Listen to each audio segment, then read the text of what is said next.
అహోబిలంలో Lakshminarasimhaswamy temples మొత్తం 10 ఉంటాయి. So ఆ 10 టెంపుల్స్ మనం వన్ డేలో ఎలా చూడొచ్చో నేను లాజికల్గా చెప్తాను, ఈ వీడియో చూసేయండి, ఓకేనా. సో అహోబిలంలో టోటల్ 2 టైప్స్ అనుకోండి, ఎగువ అహోబిలం, దిగువ అహోబిలం అని అంటారు. ఎగువ అహోబిలంలో మనం మొత్తం 5 టెంపుల్స్ కవర్ చేసుకోవచ్చు, దిగువ అహోబిలంలో మొత్తం 4 టెంపుల్స్ మనం కవర్ చేసుకోవచ్చు. అలా టోటల్ 9 టెంపుల్స్ అనమాట, నవనరసింహ టెంపుల్స్ అని అంటారు. సో ఫస్ట్ ఎప్పుడైనా మనం ఎగువ అహోబిలం ఫస్ట్ చూసేసుకోవాలి, ఎందుకంటే అక్కడ ఉన్న టెంపుల్స్ ఈవినింగ్ 4కే క్లోజ్ అయిపోతాయి కాబట్టి.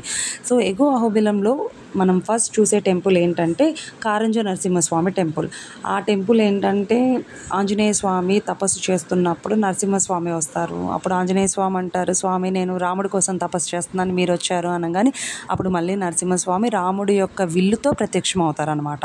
అప్పుడు హనుమంతుడు ధన్యం స్వామి అని అంటారనమాట. అది ఆ టెంపుల్ యొక్క స్టోరీ. సో ఆ టెంపుల్ చూసుకున్న తర్వాత లక్ష్మీ నరసింహస్వామి టెంపుల్ ఉంటుంది, అంటే ఉగ్ర నరసింహస్వామి టెంపుల్.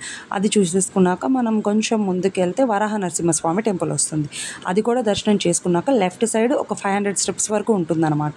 ఆ 500 స్టెప్స్ మనం ఎక్కేస్తే మనం అక్కడ ఏం చూసుకోవచ్చు అంటే మాలోల నరసింహస్వామి టెంపుల్ అనేది ఉంటుంది.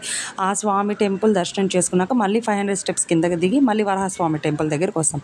అక్కడి నుంచి రైట్ సైడ్ కొంచెం వాటర్ ఫాల్స్ లాగా ఉంటుంది. మరి వాటర్ ఫాల్స్ అంటే పెద్దవి కాదు, జస్ట్ చిన్నగా వాటర్ ఫ్లో అవుతూ ఉంటాయి రాక్స్లో అనమాట. సో మనం ఆ రాళ్ళను నుంచి నడుచుకుంటూ వెళ్ళాలి. చెప్పులతో అయినా కానీ మనం వెళ్ళొచ్చు, ఏమీ కాదు. గుడి బయట చెప్పులు వదిలేస్తే సరిపోతుందండి. పెద్దవాళ్ళకి, మన ఏజ్ వాళ్ళకి కూడా కర్రలు సపోర్ట్కి అనేది ఇస్తారనమాట. సో మనం ఆ స్టిక్స్ తీసుకొని వెళ్తూ ఉంటే ఫ్యామిలీతో చాలా ఫన్గా ఎంజాయ్ కూడా చేయొచ్చు. చాలా బాగుంటుంది వ్యూ అయితే, ఎంత చక్కగా ఉంటుందంటే అసలు ఆ గ్రీనరీ చూస్తే మనసు చాలా ప్రశాంతంగా ఉంటుంది. అండ్ ఈ టెంపుల్స్ కూడా చాలా పవర్ఫుల్, మనం ఏం కోరుకున్నా కానీ జరుగుతుంది అని అంటారు. సో మనం అలా వాటర్లో వెళ్తూ ఉండాలి. ఆల్మోస్ట్ 2 కిలోమీటర్స్ 3 కిలోమీటర్స్ వరకు నడుస్తూ ఉండాలి. నడవడం అంటే స్ట్రైట్ రోడ్ ఏం కాదు, కాస్త పైకి ఎక్కాలి దిగాలి, చూస్తున్నారు కదా, ఆ వాటర్లో నడుస్తూనే ఉండాలన్నమాట. సో మనం అలా వెళ్తూ ఉంటే స్టెప్స్ వస్తాయి. ఆ స్టెప్స్ కూడా 1000 స్టెప్స్ అనమాట. సో చాలా ఎక్కుతూ ఉండాలి.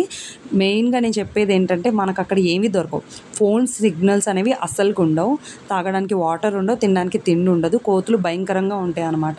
మన చేతిలో కవర్ ఉన్నా కానీ లాక్కొని వెళ్ళిపోతాయి. సో ఒక కాలేజ్ బ్యాగ్ అనేది క్యారీ చేయండి. చిన్నపిల్లలు ఉన్న వాళ్ళు మాత్రం వాటర్ ప్లస్ స్నాక్స్ అనేవి బ్యాగ్లో పెట్టుకోండి. అని తీసేటప్పుడు కూడా చుట్టూ చూసుకొని తీయండి, కోతులు అయితే భయంకరంగా లాక్కొని వెళ్ళిపోతాయి, ఎక్స్పీరియన్స్తో చెప్తున్నాను.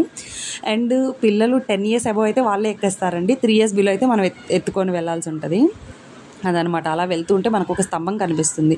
ఆ స్తంభం ఏంటంటే నరసింహస్వామి అక్కడే పుట్టారు అని అంటారనమాట. అది మనం దర్శనం చేసుకోవచ్చు. మనం అలా పైకి వెళ్తే జ్వాలా నరసింహస్వామి టెంపుల్ అనేది వస్తుంది. అక్కడ వాటర్ ఫాల్స్ ఉంటాయి, ఆ వాటర్ తాగితే చాలా మంచిదండి అండ్ చాలా హెల్తీ.